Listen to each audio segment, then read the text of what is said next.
Hello traders. So welcome to the seventh part of value area strategy. So ये एक price action strategy जैसे आपको पता है और अभी तक के जितने वीडियोस थे उसमें से ये सबसे इम्पॉर्टेंट वीडियो रहेगा क्योंकि यहाँ पे अभी मैं आपको एक स्टेप और आगे लेके जा रहा हूँ. लेट्स से कि हम एडवांस लेवल की तरफ जा रहे हैं.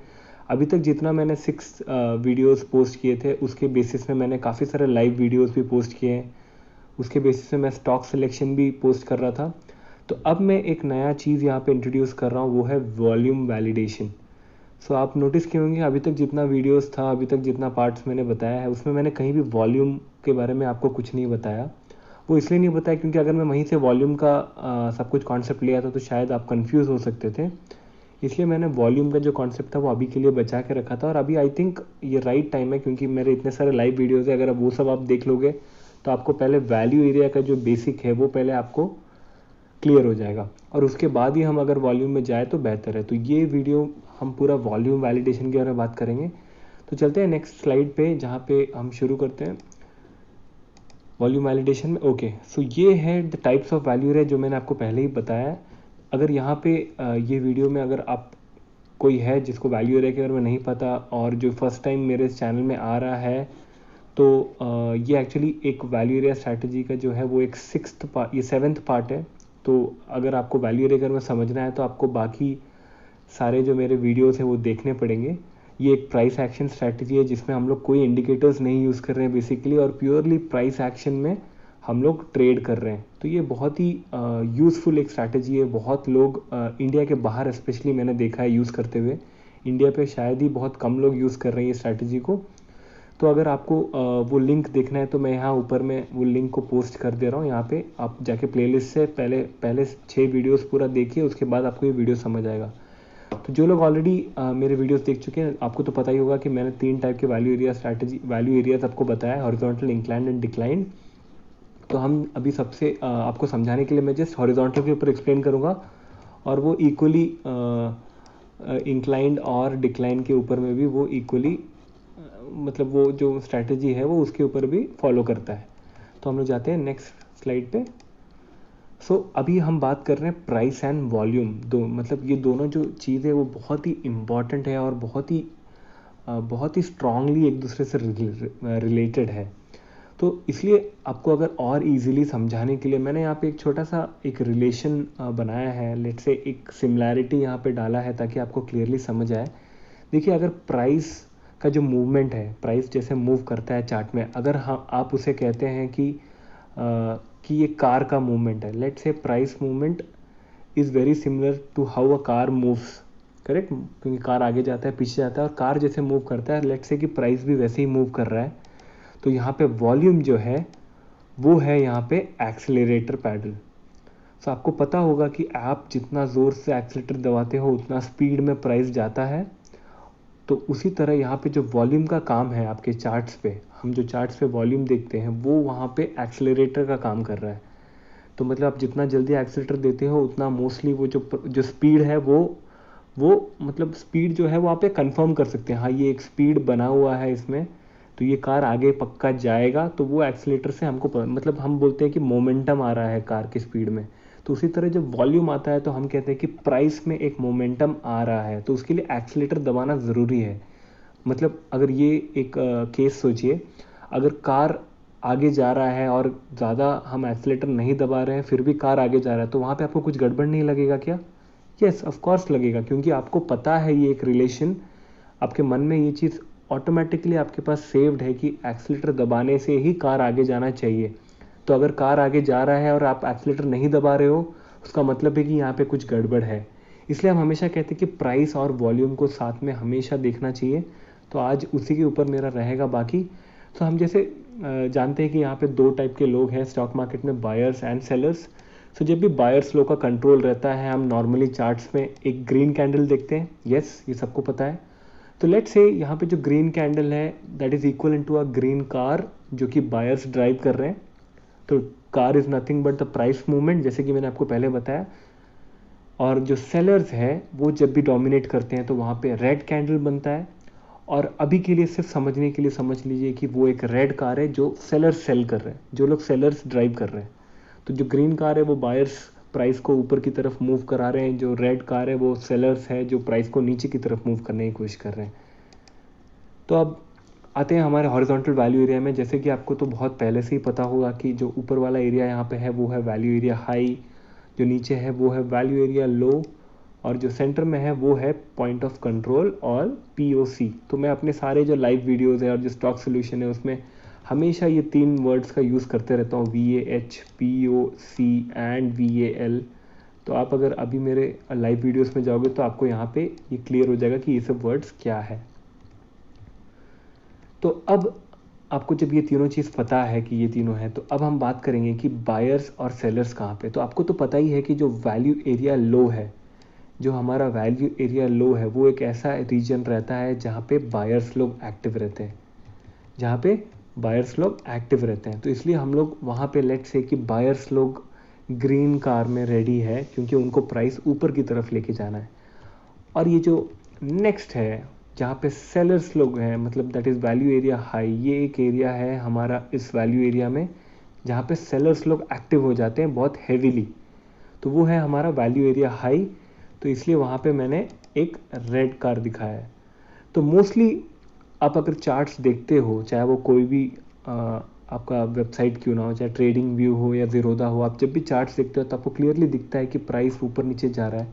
तो बायर्स लोग जब वैल्यू एरिया में प्राइस को नीचे से ऊपर लेके जाते हैं, तब वैल्यू एरिया हाई में सेलर्स लोग उस प्राइस को वापस नीचे लेके आते हैं, और फिर नीचे से वापस वही साइकिल शुरू हो जाता है जहाँ पे बायर्स ऊपर लेके जा रहे हैं और ऊपर से फिर सेलर्स लोग प्राइस को खींच के नीचे लेके आ रहे हैं। तो बेसिकली ये जो चीज़ है वो चलता रहता है, बायर्स प्राइस को ऊपर लेके जाने की कोशिश कर रहे हैं, सेलर्स नीचे लेके जाने की कोशिश कर रहे हैं। तो उसी तरह जो प्राइस है वो इसी चैनल के अंदर में ही कहीं ट्रेड करता रहता है, और इसीलिए हमारा ये जो एक वैल्यू एरिया है ये बनता है। आपको क्लियरली मेरे लाइव वीडियो से दिखा होगा कि मैं वैल्यू एरिया बनाकर ही कोई भी स्टॉक पे ट्रेड करता हूँ। तो अब यहाँ पे इम्पॉर्टेंट क्या, अब मैं यहाँ पे नया एडिशन क्या कर रहा हूँ कि अब हमें क्या देखना है, यहाँ पे जो नीचे में चार्ट्स के नीचे में जो आता है वॉल्यूम। तो अगर आपके चार्ट्स पे वॉल्यूम नहीं है तो मतलब समझ लीजिए आप बिना एक्सेलरेटर का कार चलाने की कोशिश कर रहे हो। इसलिए वॉल्यूम बहुत ही इंपॉर्टेंट है। अपना चार्ट्स जब भी आप लगाते हो तो वॉल्यूम ज़रूर नीचे डालिएगा। तो आप जब देखते हो वॉल्यूम पे, तो वॉल्यूम जो है वो ऑटोमेटिक बनता रहता है नीचे में। तो आपको ये जो हर वॉल्यूम का जो एक एक टू चार्ट है, चाहे लेट से कि अगर ये 1 घंटे का एक कैंडल है तो उसका जो ये वॉल्यूम है तो उसमें ये दिखाता है कि अगर वो ग्रीन कैंडल है तो वहाँ पे बायर्स लोग ने कितना एक्सीलरेटर दिया, अगर वो रेड कैंडल है तो मोस्टली वो दिखाता है कि वहाँ सेलर्स लोग ने कितना एक्सीलरेटर दिया। तो वही हमें बताएगा कि हमारा प्राइस किस डायरेक्शन में जाना चाहिए। यहाँ पे जो एक्सीलरेटर दे रहे हैं that means the volume is the accelerator of the price movement. ये जो प्राइस मूवमेंट है वो एक्सीलरेटर है। अब वो बायर्स दबा रहे हैं या सेलर्स दबा रहे हैं वो एक्सीलरेटर, वो हम लोग को समझना है चार्ट्स पे। अब आपको जैसे पता होगा कि बायर्स लोग जो यहाँ पे नीचे में एक्टिव रहते हैं उनका अल्टीमेट एम क्या रहता है। ऑब्वियसली बायर्स लोग का एम रहता है कि ज़्यादा से ज़्यादा प्राइस का मूवमेंट हो। तो बायर्स लोग का टारगेट जो रहता है वो है ये अपर वाला line, that is value area high. अब ये वैल्यू एरिया हाई जो है ये रहता है बायर्स लोग का टारगेट। उनका अल्टीमेट टारगेट रहता है कि इस प्राइस को क्रॉस करके कैसे भी ऊपर चले जाए, क्योंकि प्राइस इसके अंदर ही घूम रहा है। तो बायर्स लोग का कोशिश यही रहता है कि इससे बाहर निकले ताकि और ज़्यादा उनका प्रॉफिट्स बढ़े। करेक्ट।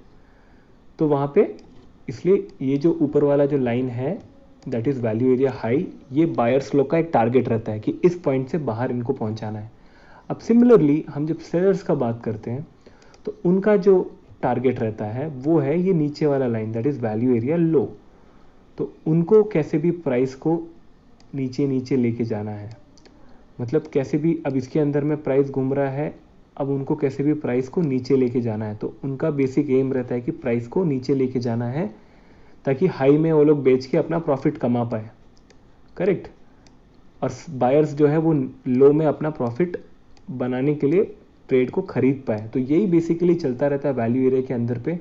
इन शॉर्ट आप बोल सकते हो कि ये एक रेजिस्टेंस और सपोर्ट के नीचे में ही घूम रहा है। मतलब काफ़ी लोग हैं जो इस वैल्यू एरिया को as a resistance and support का एरिया भी बुलाते हैं, बट मैंने यहाँ पे एक नेम यूज़ किया वैल्यू एरिया। तो ये बेसिकली एक रेजिस्टेंस और एक सपोर्ट के अंदर में ही प्राइस यहाँ पे घूम रहा है। तो अब यहाँ पे इम्पॉर्टेंट क्या है कि हमें ट्रेड लेने से पहले देखना है कि यहाँ पे कौन ज़्यादा एक्सीलेटर दे रहा है, ये बायर ज़्यादा एक्सीलेटर दे रहा है या फिर सेलर ज़्यादा एक्सीलेटर दे रहा है। तो उसी के लिए हम लोग कुछ एग्जांपल्स देखेंगे हमारे चार्ट्स पे, ट्रेडिंग व्यू चार्ट पे। तो मैं आपको ट्रेडिंग व्यू पे लेके जाऊंगा और लाइव एग्जांपल्स दिखाऊंगा ताकि आपको क्लियरली समझ आए कि ट्रेड लेना कैसे है। तो अगर आपने मेरे सारे वीडियोस देखे हैं 1 to 6 तो आपको पता है कि मैं क्या स्ट्रैटेजी यूज़ करता हूँ। वैल्यू एरिया की जो नीचे वाला एरिया है, वैल्यू एरिया लो के नीचे वाला एरिया है, वो है मेरा buying area. That means long zone. जब भी प्राइस यहाँ पे कहीं आता है हमारे लॉन्ग एरिया में, प्राइस जब भी हमारे लॉन्ग एरिया में आके वापस अंदर जाने की कोशिश करता है तो हम लोग यहाँ पे बाई करते हैं। और हमारा टारगेट कहाँ रहता है, जैसे कि आपको पता ही होगा, मैं हमेशा बोलता हूँ टारगेट हमेशा रहता है पीओसी पे। हमारा, आप कहीं से भी बाई करें हम पीओसी पे सेल कर देते हैं, कहीं से भी बाई करें हम पीओसी पे सेल कर देते हैं, कहीं यहाँ भी बाई करें सेल। तो यहाँ पे जब भी प्राइस आता है ये एरिया पे, हम वापस प्राइस को अंदर जाने का वेट करते हैं और वहाँ खरीद के वापस टारगेट पे दैट इज़ पीओसी पे सेल कर देते हैं। अब सेम वेज अगर आप वैल्यू एरिया हाई के ऊपर वाला जो एरिया है उसको हम कहते हैं शॉर्ट जोन। ये जो दोनों एरियाज है उसको हम एक्सेस भी बोलते हैं। मैं हमेशा ये वर्ड यूज़ करता हूँ, एक्सेस। अगर आप मेरे दूसरे वीडियोस देखोगे तो आपको समझ आएगा। तो अब ये है हमारा शॉर्ट जोन। शॉर्ट जोन मतलब जब भी प्राइस यहाँ पे आता है और यहाँ से वापस नीचे अंदर जाने की कोशिश करता है तो हम लोग टारगेट के वहाँ आके इसे बाई कर लेते हैं। मतलब आप यहाँ पे सेल करोगे, शॉर्टिंग, हम शॉर्ट बाई कर रहे हैं और यहाँ पे सेल कर रहे हैं, शॉर्ट बाई कर रहे हैं यहाँ पे, सॉरी शॉर्ट सेल कर रहे हैं और यहाँ पे बाई कर रहे हैं। तो यही रहता है हमारा स्ट्रैटेजी ऊपर की तरफ। यहाँ पे हम शॉर्टिंग करते हैं, यहाँ पे कवर कर लेते हैं, शॉर्टिंग करते हैं, यहाँ पे कवर कर लेते हैं। तो अब हमें यही कॉन्सेप्ट समझना है कि यहाँ पे जो मैंने आपको बताया, यहाँ पे एक्सीलेटर कौन ज़्यादा दे रहा है। अब यहाँ पे बायर्स ज़्यादा एक्सीलेटर देंगे तो प्राइस शायद ऊपर, ये जोन से ऊपर निकल जाए, और अगर यहाँ पे सेलर्स ज़्यादा एक्सीलेटर देंगे तो प्राइस यहाँ से नीचे की तरफ चला जाएगा। तो अभी हम लोग वही वैलिडेट करने के लिए चार्ट्स में जाएंगे। तो मैं आपको कुछ एग्जांपल्स दिखाता हूँ ट्रेडिंग व्यू में। तो जैसे कि आप देख सकते हैं कि यहाँ पे हमारे स्क्रीन पे है HDFC housing finance. Okay, housing finance आप देख सकते हैं यहाँ पे 60 मिनट्स में मैंने चार्ट बनाया है। जो कोविड के बाद जो शार्प फॉल आया था मार्केट में, वो ऑलमोस्ट यहाँ पे अराउंड ऑन 19 मार्च ये अपना लो छुआ था। That is around 1500। HDFC का जो प्राइस था वो 1500 पे छुआ। उसके बाद से आप देख सकते हैं कि प्राइस एक ही अराउंड रेंज के अंदर ही घूम रहा है। देखिए यहाँ पे क्लियरली। तो आप देख सकते हैं यहाँ पे मैंने एक एरिया बनाया है, ये है हमारा वैल्यू एरिया। जैसे कि जो भी मेरे वीडियोस पहले से देख चुके हैं उनको पता होगा कि मैंने यहाँ पे, मैं हमेशा ये ऐसे एरियाज बनाकर ही ट्रेड लेता हूँ। तो अब नीचे में जो नया चीज़ ऐड हुआ है जो मैं अभी तक आपको वीडियोस में नहीं दिखाया, वो है मेरा वॉल्यूम। तो यहाँ पे आपको क्लियरली दिखेगा, यहाँ पे मेरा वॉल्यूम चार्ट ओपन है और यहाँ पे एक वाइट लाइन आपको दिख रहा होगा, वो कुछ भी नहीं है, वो 20 डेज का मूविंग एवरेज है जो कि सेम वॉल्यूम के ऑप्शन में मिल जाता है। वो 20 डेज नहीं, सॉरी, हम लोग 1 आवर के चार्ट में, तो वो लास्ट 20 आवर्स का मूविंग एवरेज है। 20 आवर्स मतलब हम लोग ऑलमोस्ट लास्ट 3 डेज का एक मूविंग एवरेज बना रहे हैं।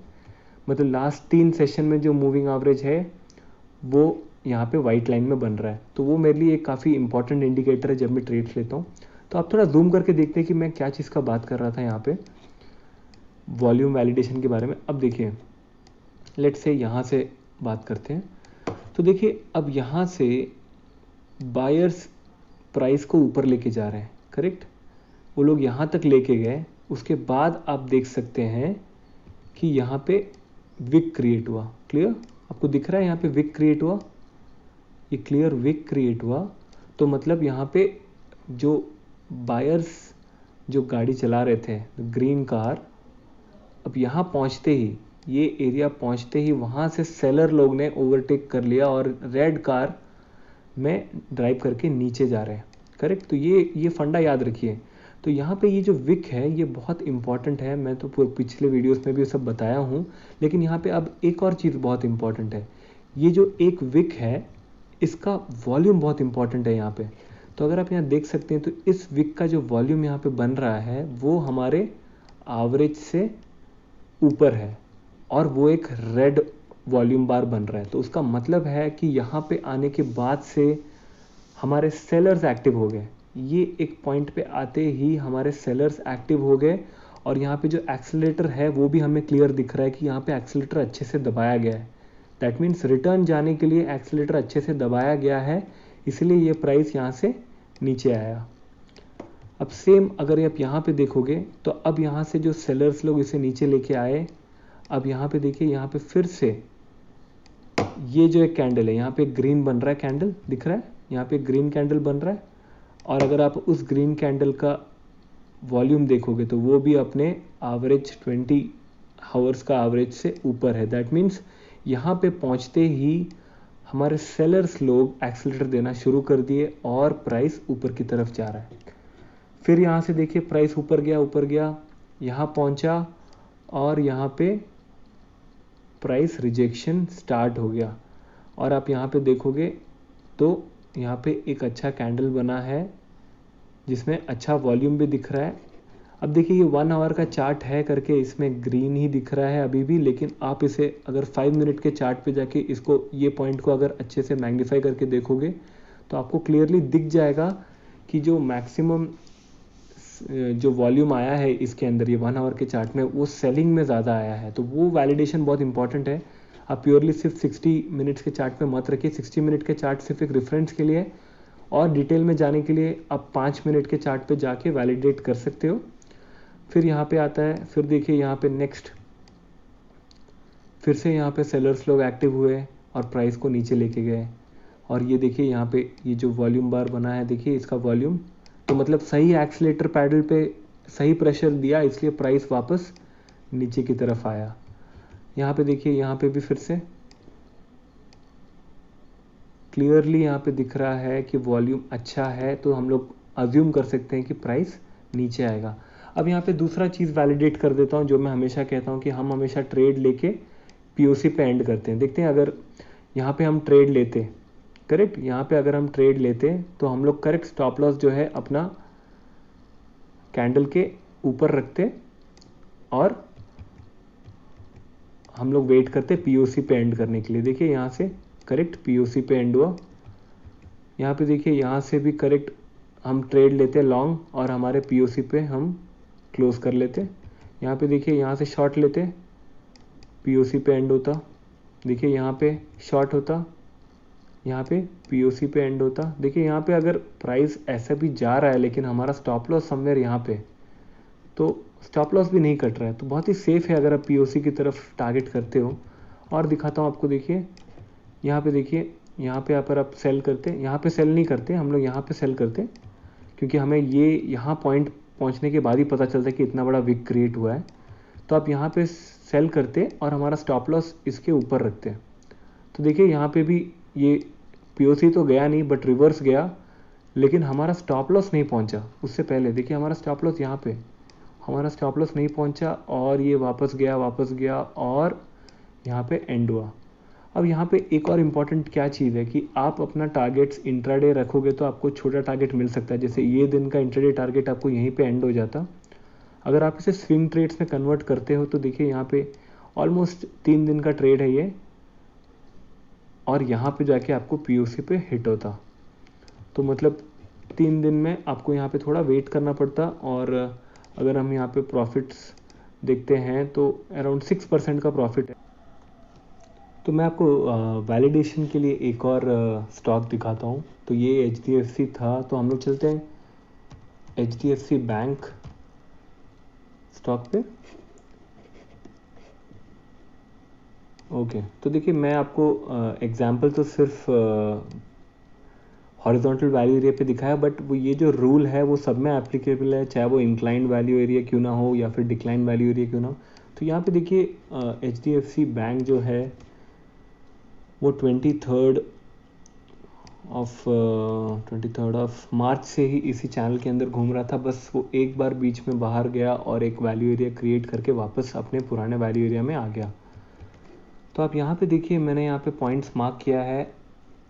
ये देखिए, ये वाला जो है यहाँ पे, मतलब बायर्स लोग वैल्यू एरिया के बाहर लेके जाने की कोशिश किए, बट यहाँ पे देखिए सेलर्स लोग का क्लियर रिजेक्शन आया और प्राइस को वापस पीओसी की तरफ लेके गए। अब यहाँ पे अगर आप देखोगे तो यहाँ पे जो हमारा वॉल्यूम है वो यहाँ पे एवरेज से ऊपर है। अब यहाँ पे ग्रीन है, इसलिए मैं हमेशा बोलता हूँ कि जब भी ग्रीन कैंडल बन रहा है तो फिर आप छोटे टाइम फ्रेम में 5 मिनट्स में जाके स्टडी कीजिए कि वो 1 घंटे के अंदर में जो अराउंड 12 कैंडल्स बनेंगे 5 मिनट के, तो उस पर आप स्टडी कीजिए कि ज़्यादा सेलिंग में वॉल्यूम आया है कि नहीं, क्योंकि ये जो है हमें वैलिडेट करना है कि ये जो इसमें जो मेजर वॉल्यूम है वो सेलिंग में होना चाहिए, तभी वो प्रूव करेगा कि यहाँ पे सेलर्स लोग एक्टिव हो गए और प्राइस वापस पीओसी को टच करेगा।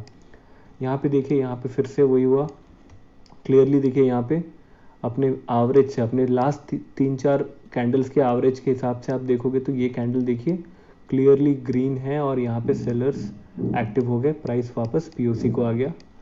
यहाँ पे देखिए सेलर्स प्राइस को नीचे लेके जाने की कोशिश कर रहे थे, तभी यहाँ पे बायर्स एक्टिव हो गए और देखिए यहाँ पे क्लियरली ये ग्रीन कैंडल देखिए एवरेज से ऊपर है और वापस देखिए यहाँ तक गया, फिर अगले दिन गैप अप ओपनिंग हुआ और पीओसी टच हो गया।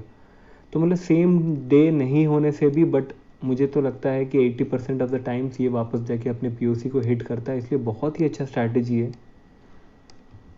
अब यहाँ पे देखिए, ये तो बहुत ही अच्छा एक सिग्नल है। जैसे ही आप ये कैंडल एंड होता है और ऐसा एक वॉल्यूम बार देख लेते हो तो आप क्लियरली पीओसी को टारगेट करके आप ट्रेड ले लीजिए, और आपको ज़रूरत पड़े तो स्विंग ट्रेड का भी स्विंग ट्रेड भी ले सकते हैं, क्योंकि यहाँ पे देखिए, यहाँ पे डे एंड पे प्राइस इतना ही पहुंचा था, बट आपको पता था कि ये पीओसी जाएगा, तो आप इसे स्विंग में कन्वर्ट कर दे तो अगले दिन ओपनिंग में ही आपको यहाँ पे गैप डाउन में पीओसी टच हो गया था और ये अच्छा ट्रेड था।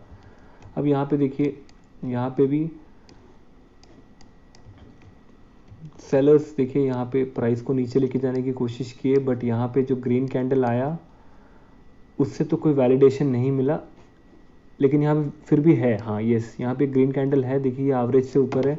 उसके पहले के जो भी रेड कैंडल्स है वो अपने एवरेज के नीचे, ये देखिए ये सब एवरेज के नीचे है। तो यहाँ से हमारा ये देख लिए ग्रीन कैंडल, और यहाँ पे एक विक भी क्रिएट हुआ, और उसके बाद ये जो कैंडल था यहाँ पे, ये हमारे लिए कंफर्मेशन भी हो गया। अब यहाँ पे आप लॉन्ग चले जाते और सीधा पीओसी का वेट करते। अब सोच लीजिए आप लेट हो गए और आपने एंट्री ये ग्रीन कैंडल में मारा, फिर भी देखिए कितना बेनिफिट है यहाँ पे। सोचिए ये कैंडल पे आपने एंट्री मारा, यहाँ से यहाँ 4.2%, वो भी सेम डे में, क्योंकि ये ट्रेड मॉर्निंग में शुरू हुआ और सीधा बाई 2:15 मॉर्निंग में शुरू कर बाई 2:15 4.2% का प्रॉफिट था आपको। तो देखिए इसी तरह इस वीडियो को मैं और इसमें कुछ और है नहीं बताने के लिए, मैंने बहुत कुछ बता दिया ऑलरेडी। तो यहाँ पे वॉल्यूम जो है ये बहुत ही एक इम्पॉर्टेंट रोल प्ले कर रहा है आपको ट्रेड्स लेने में। अब जब भी वॉल्यूम्स हैवी में देखते हैं और विक देखते हो तो अपने ऑपोजिट साइड में ट्रेड कभी भी ले सकते हो। जहाँ भी आपको विक दिख रहा है और वॉल्यूम दिख रहा है तो वहाँ पे आप पीओसी को टारगेट करके ट्रेड्स ले सकते हो। ये तो मैं अपने फर्स्ट वीडियो से ही बता रहा हूँ। तो ये हमारा सेंटर में पीओसी है और आप हमेशा ट्रेड्स ले सकते हो। पीओसी फिर एक्सेस फिर पीओसी, ऐसे करके आप पीओसी में हमेशा ट्रेड्स ले सकते हो। तो अभी यहाँ पे सबसे इम्पॉर्टेंट है कि आप ये वैल्यू एरिया बनाना सीखें। तो मैंने जो मेरे जो लाइव वीडियोस है उसे देखकर ही आपको काफ़ी आइडिया हो जाएगा कि आप वैल्यू एरिया कैसे ड्रॉ कर सकते हो। मैंने बहुत सारे लाइव वीडियोस में दिखाया है कि ये वैल्यू एरिया कैसे बन रहा है। तो मैं पहले यही बोलूँगा कि आप पहले वैल्यू एरिया बनाना सीख लें अपने चार्ट्स पे। अगर आप बहुत छोटे टाइम फ्रेम में वैल्यू एरिया बनाओगे तो आपको बहुत कन्फ्यूजन होगा, क्योंकि वहाँ नॉइस बहुत ज़्यादा होता है। इसलिए मैं बोलता हूँ कि 1 आवर पे वैल्यू एरिया बनाना बहुत ही एक एफिशिएंट वे है। 4 आवर ज़्यादा हो जाता है, मतलब वो स्विंग ट्रेड के लिए बेहतर है। बट आप इंट्राडे के लिए कर रहे हो तो मुझे लगता है 1 आवर एक बहुत ही सही टाइम फ्रेम है। आप वैल्यू एरिया बनाकर वॉल्यूम वैलिडेशन प्रिंसिपल लेकर आप ट्रेड्स ले सकते हो फॉर इंट्राडे और स्विंग ट्रेडिंग एज वेल। तो मैक्सिमम 2 दिन का ट्रेड आएगा, ज़्यादा से ज़्यादा 2 या 3 एट मैक्स। बहुत ही रेयरली 3 दिन लगता है पीओसी में वापस प्राइस पहुंचने में, इसलिए आप ये ट्रेड्स को वैसे ले सकते हैं। तो आई थिंक आज के लिए इतना ही। आई होप कि ये वीडियो आपको बहुत यूज़फुल रहेगा। तो आप प्रैक्टिस करते रहिए, keep learning, keep trading. Bye bye.